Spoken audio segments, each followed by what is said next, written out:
สวัสดีค่ะชวนทำขนมนมเนยง่ายๆกับ Easy Food by ชยาค่ะคลิปนี้มาชวนทำเค้กกระปุกค่ะ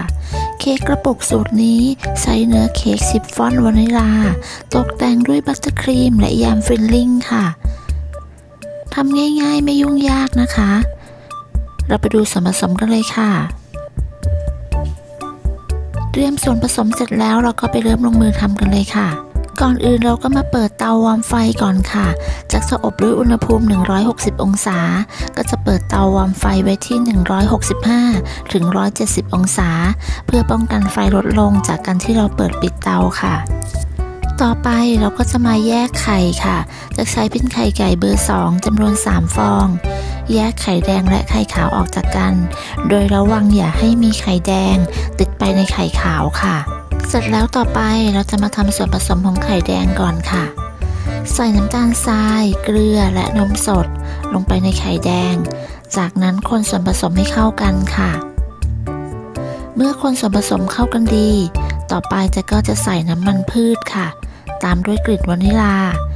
จะใช้เป็นน้ำมันรำข้าวหรือน้ำมันคาโนล่าก็ได้ค่ะจากนั้นก็คนส่วนผสมให้เข้ากันเสร็จแล้วต่อไปเราก็จะใส่แป้งค่ะร่อนแป้งเค้กและผงฟูลงไปในส่วนผสมของไข่แดง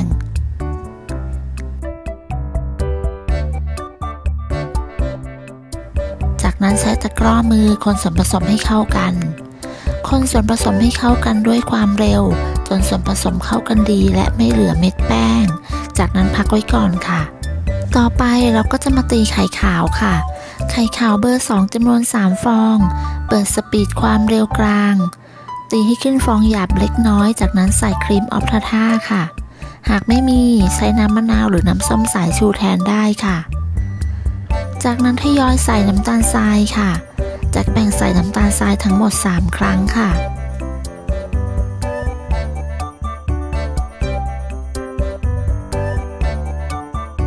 หลังจากใส่น้ำตาลทรายหมดแล้วเราก็จะตีต่อ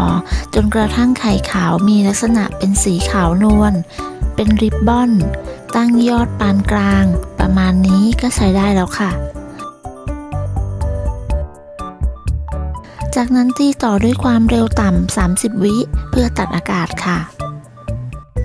ต่อไปเราก็จะนำไข่ขาวที่ตีได้มาผสมกับส่วนผสมของไข่แดงที่ทำไว้ค่ะโดยแจ็คจะแบ่งใส่ไข่ขาวทั้งหมด3ครั้งค่ะแต่ละครั้งก็ให้เราคนตะล่อมด้วยความเบามือแต่ก็ไม่ควรคนนานนะคะเพราะอาจจะทำให้เค้กยุบได้ค่ะเมื่อใส่ไข่ขาวจนหมดและคนตะล่อมให้เข้ากันดีแล้วต่อไปเราก็จะนำส่วนผสมที่ได้ไปใส่พิมพ์เค้กค่ะ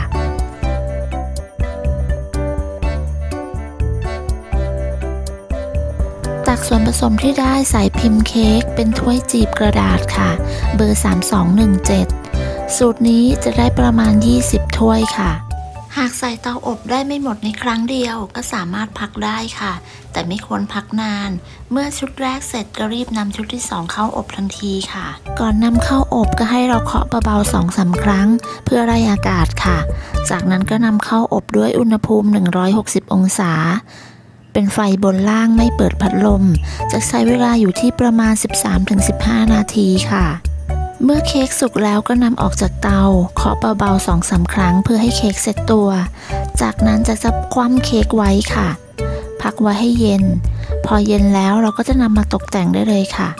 เค้กที่ได้ก็จะมีความนุ่มนะคะไม่ยุบด้วยค่ะต่อไปเราก็จะนำเค้กที่ได้ไปใส่ในถ้วยค่ะจะใช้เป็นถ้วยพลาสติกขนาด4ออนแกะกระดาษออกแล้วก็วางใส่ถ้วยได้เลยค่ะหลังจากนั้นเราก็จะมาตกแต่งกันค่ะจากตกแต่งด้านบนด้วยแยมฟิลลิ่งค่ะนำแยมฟิลลิ่งรสสตรอเบอรี่นะคะใส่ถุงบีบตัดปลายถุงแล้วก็บีบบนเค้กแบบนี้เลยค่ะ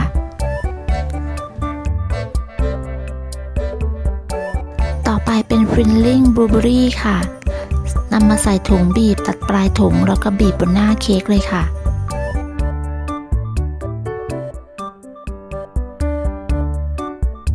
หลังจากบีบฟิลลิ่งจนครบทุกถ้วยแล้วนะคะ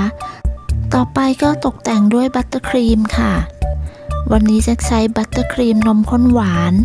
และบัตเตอร์ครีมช็อกโกแลตค่ะตกแต่งได้ตามชอบนะคะสำหรับสูตรบัตเตอร์ครีมจะใส่ไว้ในรายละเอียดและคำอธิบายใต้คลิปให้นะคะเพื่อนๆสามารถดูวิธีทำได้เลยค่ะ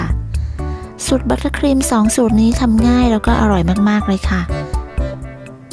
หลังจากบีบบัตเตอร์ครีมจนครบทุกถ้วยแล้วก็ตกแต่งได้ตามชอบให้สวยงามและน่ารับประทานค่ะเค้กกระปุกสูตรนี้จะทดลองวางไว้นอกตู้เย็นในอุณหภูมิปกติอยู่ได้นาน48ชั่วโมงไม่เสียค่ะด้านนี้ก็เสร็จแล้วนะคะสำหรับเค้กกระปุกของเราทำง่ายมากๆเลยค่ะเนื้อเค้กมีความนุ่มอร่อยนะคะเข้ากับบัตเตอร์ครีมและยามฟิลลิ่งค่ะเค้กกระปุกสูตรนี้ทำง่ายแล้วก็อร่อยด้วยค่ะหากเพื่อนๆชอบก็ลองทำกันดูนะคะจะทำทานเองหรือว่าทำเพื่อสร้างรายได้ก็สามารถทำได้ง่ายๆค่ะขอบคุณสำหรับการติดตามรับชมคลิปนี้นะคะถ้าเพื่อนๆชอบก็อย่าลืมไปลองทำกันดูนะคะได้ผลยังไงก็มาคอมเมนต์คุยกันค่ะและหากคลิปนี้มีประโยชน์สำหรับเพื่อนๆก็อย่าลืมกดไลค์กดแชร์กดติดตามเพื่อเป็นกำลังใจให้กันด้วยนะคะสำหรับคลิปนี้จะต้องลาไปก่อนพบกันใหม่ในคลิปหน้านะคะสวัสดีค่ะ